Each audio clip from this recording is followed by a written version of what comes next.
अस्सलामुअलैकुम स्टूडेंट। आज का जो हमारा टॉपिक है वो है इफेक्ट्स ऑफ करंट।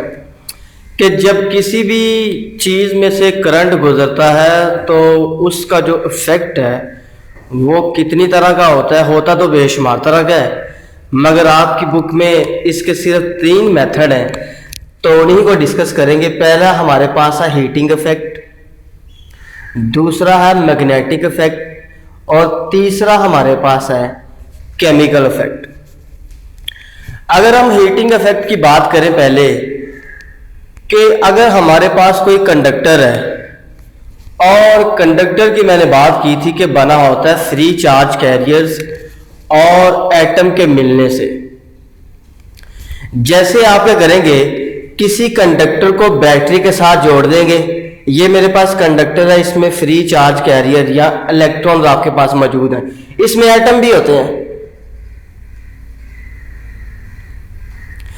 अब क्या होगा, जैसे आप इसको करंट देंगे तो करंट देने से कंडक्टर में मौजूद जो फ्री चार्ज कैरियर्स हैं और एटम है, उनकी वाइब्रेशन काइनेटिक एनर्जी क्या होगी, इंक्रीज होगी। जब उनकी वाइब्रेशन काइनेटिक एनर्जी इंक्रीज होती है तो वो क्या करते हैं, अपनी एनर्जी और अपना मोमेंटम मेटल को ट्रांसफर कर देते हैं और मेटल क्या हो जाती है, हीट अप हो जाती है। जैसे हमने अक्सर देखा हो, मोबाइल को चार्जिंग पे लगा दे तो चंद देर के बाद क्या होता है कि जो चार्जर है वो हीट अप हो जाता है। होता क्या है कि जो इलेक्ट्रॉन पास हो रहे होते हैं वो अपनी एनर्जी और मोमेंटम क्या करते हैं, मेटल को ट्रांसफर कर देते हैं, क्योंकि उनकी वाइब्रेशन काइनेटिक एनर्जी क्या होती है, इंक्रीज होती है। तो लिहाजा जो मेटल होती है वो क्या हो जाती है, हीट अप हो जाती है। तो जॉल्स लॉ के मुताबिक आई उसमें से पास होने वाला करंट है किसी भी कंडक्टर में से, आर उसकी रेजिस्टेंस है और टी हमारे पास है वो टाइम है जब किसी भी सिस्टम में से किसी भी चीज में से करंट आपका पास होगा, ये उसकी हीट होगी। आई स्क्वायर उसमें से पास होने वाला करंट है, आर उसकी रेजिस्टेंस होगी जिस चीज में से करंट गुजर रहा है, और टी वो टाइम होगा जितने टाइम में करंट पास हुआ है। तो जिन चीजों से आप हीट हासिल कर सकते हैं, सबसे पहले हीटर है, टोस्टर है, इलेक्ट्रिक आयरन है। जो हमारे पास इस्त्री होती है जो वो भी क्या होती है, इसी ही मेथड से क्या हो जाती है, हीट अप हो जाती है। तो ये इसका क्या है, हीटिंग इफेक्ट है। नेक्स्ट हम बात करेंगे दूसरे स्टेप की, वो है मैग्नेटिक इफेक्ट। तो जब भी किसी वायर में से करंट गुजरता है, इलेक्ट्रिक फील्ड जनरेट हो जाता है और मैग्नेटिक फील्ड क्या होता है, उस वायर के सर्कुलर पाथ में मूव करता है। फर्ज कर ले मेरे पास एक कंडक्टर है, एक रॉड है, ये मेरे पास रॉड है। इस रॉड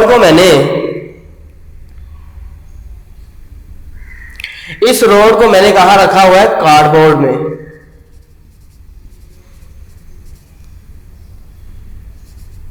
कार्डबोर्ड में रख दिया।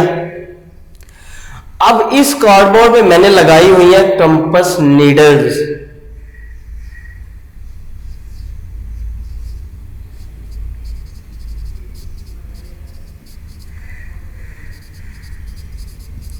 मैंने लगा दी कंपास नीडल्स। अब मेरे पास कंपास नीडल्स क्या होती है, जिनकी डायरेक्शन नॉर्थ से किधर होती है, साउथ की तरफ। उन्हें हम क्या बोलते हैं, कंपास नीडल्स। ऐसी नीडल्स जिनकी डायरेक्शन किधर होती है, नॉर्थ से साउथ की तरफ, उसे हम बोलते हैं कंपास नीडल्स। अब करेंगे क्या, जैसे आप इस रॉड को कंपास नीडल्स में रखेंगे, कार्डबोर्ड में साथ कंपास नीडल्स में, जब आप स्विच ऑन करेंगे करंट हमारा चलेगा पॉजिटिव से नेगेटिव की तरफ, इलेक्ट्रिक फील्ड जनरेट हो जाएगा, करंट आपका चलेगा पॉजिटिव से नेगेटिव की तरफ। मगर जैसे क्या होगा, इलेक्ट्रिक फील्ड जनरेट होगा, मैग्नेटिक फील्ड क्या होगा, सर्कुलर पाथ में कंडक्टर के मूव करना शुरू कर देगा।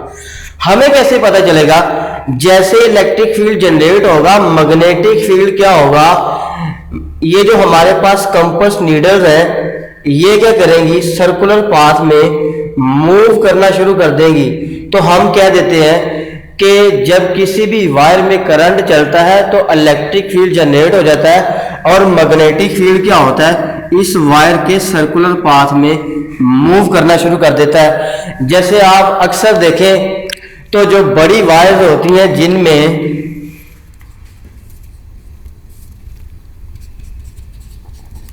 11,000 kV करंट गुजर रहा होता है, उनका जो मैग्नेटिक फील्ड होता है वो बहुत स्ट्रॉन्ग होता है। इलेक्ट्रिक फील्ड तो उसमें है ही, करंट तो पास हो रहा होता है, साथ उसका जो फील्ड है वो भी क्या होता है, बहुत स्ट्रॉन्ग होता है। तो जब भी किसी सर्किट में करंट गुजरता है या किसी भी वायर में करंट गुजरता है तो इलेक्ट्रिक फील्ड जनरेट हो जाता है और मैग्नेटिक फील्ड क्या होता है, उस वायर के या उस कंडक्टर के सर्कुलर पाथ में क्या करता है, मूव करता है। अब स्टूडेंट मेरे पास कोई इंडक्टर है,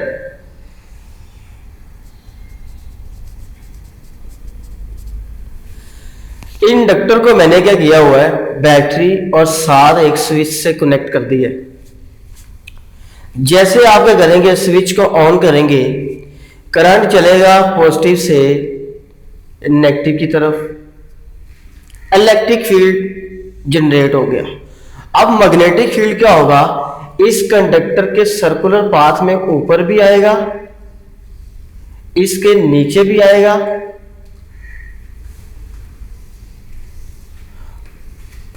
और इसके दरमियान में भी होगा।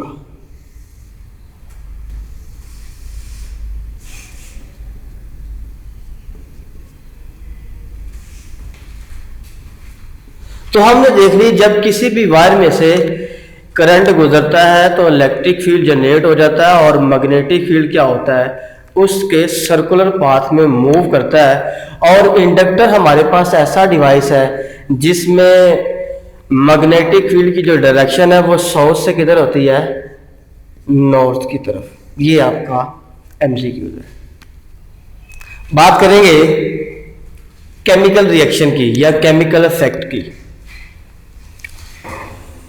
अब हमारे पास केमिकल इफेक्ट में पहली चीज है इलेक्ट्रोलाइसिस। क्या होती है, हमारे पास वो लिक्विड जिसमें से करंट पास हो जाए और वहां आप कुछ केमिकल रिएक्शन को क्या करें, अक्कर करें, उसे हम बोलते हैं इलेक्ट्रोलाइसिस।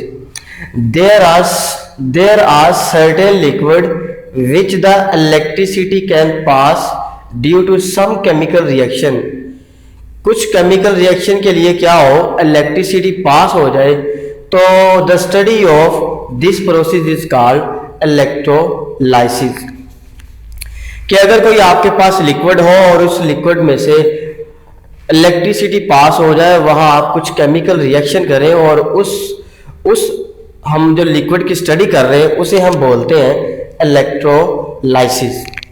अब जो इलेक्ट्रोलाइसिस है वो दो चीजों पे डिपेंड करती है कि हमारे पास लिक्विड किस तरह का है, नेचर ऑफ द लिक्विड, और दूसरी चीज है quantity of electricity pass through the liquid, कि हमारे पास लिक्विड में से कितना करंट पास हो रहा है।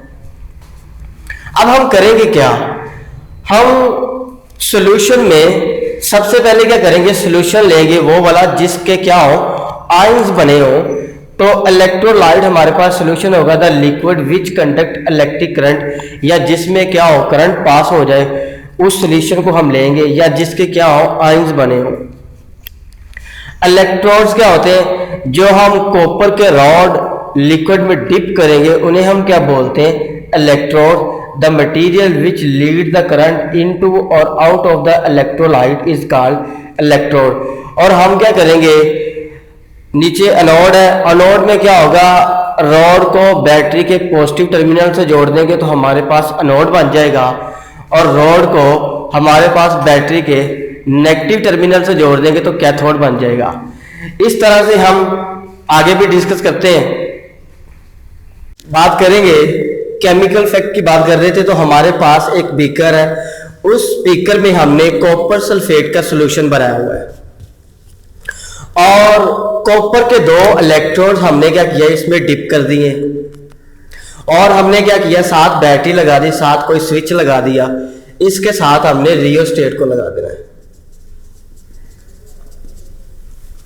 अब होगा क्या, जैसे आप ये करेंगे स्विच को ऑन करेंगे और हमने सॉल्यूशन वो लेना है जिसके आयंस बने होंगे, तो SO4 is dissolve into water. जैसे आप क्या करेंगे कॉपर सल्फेट के सॉल्यूशन को वाटर में ऐड करेंगे कॉपर सल्फेट को, तो हमारे पास क्या होगा, जो सॉल्यूशन बनेगा Cu2 पॉजिटिव और SO4 2 नेगेटिव के क्या होंगे, इसके आयंस बन जाएंगे। अब हम क्या करेंगे, जब इसमें से करंट पास होगा, when current pass through the volt meter Cu positive 2 positive ion move toward cathode, क्या होगा, जैसे ही करंट पास होगा इसमें से तो क्या होगा, जो पॉजिटिव आयन है वो मूव करेंगे नेगेटिव की तरफ, जो नेगेटिव है वो क्या करेंगे पॉजिटिव की तरफ।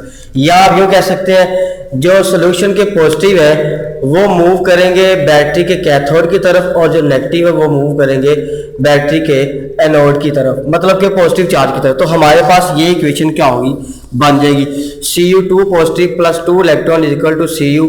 नेक्स्ट हमारे पास है, अगर हम क्या करें, ये कॉपर के जो हमने कॉपर सल्फेट के जो हमारे पास सॉल्यूशन है, दोनों आयंस बने हैं SO4 2 नेगेटिव और Cu2 पॉजिटिव के, दोनों को हम क्या करें देखें, तो जो Cu2 पॉजिटिव है वो मूव करते हैं बैटरी के कैथोड की तरफ और जो SO4 2 नेगेटिव वो मूव करते हैं एनोड की तरफ। तो हमारे पास Cu2 positive plus SO4 2 negative होगा CuSO4, ये हमारे पास क्या हो जाएगा, निकल आएगा। नेक्स्ट हमारे पास है इलेक्ट्रोप्लेटिंग। क्या होती है, जितने भी सुनार वो क्या करते हैं, सुनार अगर उन्होंने आयरन के ऊपर गोल्ड की या सिल्वर की कोटिंग करनी होती है तो उसके लिए जो मेथड यूज करते हैं उसे बोलते हैं electroplating. Electroplating is the process of coating a thin layer of expensive metal gold और सिल्वर। गोल्ड और सिल्वर को करते हैं किसी चीप मेटल के ऊपर करते हैं, उसकी कोटिंग कर देते हैं, तो उस मेथड को हम बोलते हैं इलेक्ट्रोप्लेटिंग। अस्सलाम वालेकुम स्टूडेंट, अब जो हमारा टॉपिक है ओहम लॉ। ओहम लॉ क्या होता है कि voltage is directly proportional to current but the physical condition like temperature और रेजिस्टेंस रिमेन कांस्टेंट या सेम। फर्ज कर लें कि मेरे पास कोई सर्किट है, इस सर्किट में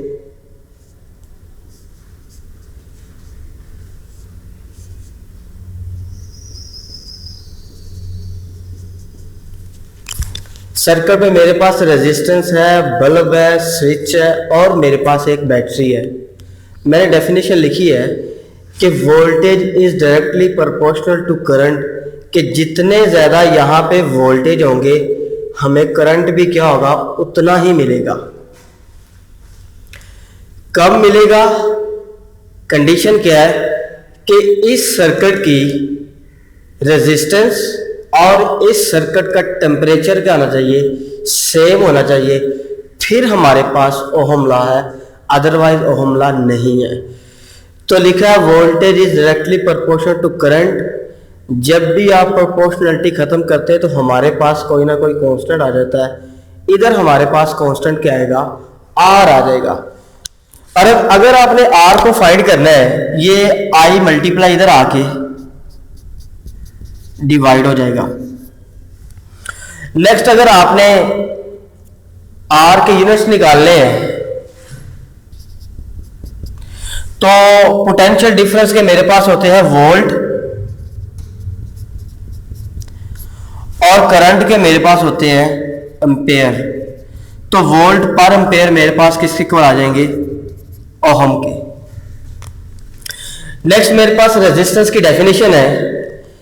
रेजिस्टेंस क्या होती है, the opposition to the flow of charge through a conductor, के चार्ज के बहाव की अपोजिट डायरेक्शन में जो हमारे पास, जैसे हमारे पास करंट होता है, rate of flow of charge, charge के बहाव को करंट कहते हैं। और अगर आप करंट की रिवर्स डायरेक्शन में चलते हैं तो उसे हम क्या बोलते हैं, रेजिस्टेंस। या चार्ज की जो अपोजिट मोशन में हमारे पास जो चीज होती है, रुकावट होती है, हम क्या बोलते हैं, रेजिस्टेंस बोलते हैं। अब बात करेंगे ओहम की। When 1 ampere current pass through the conductor due to potential difference of 1 volt is called ohm। अगर क्या हो, किसी कंडक्टर में से किसी कंडक्टर को आप 1 एम्पेयर करंट दे और उसके वोल्टेज में भी कितनी चेंजिंग आए, 1 वोल्ट की, तो उसे हम बोलते हैं ओहम।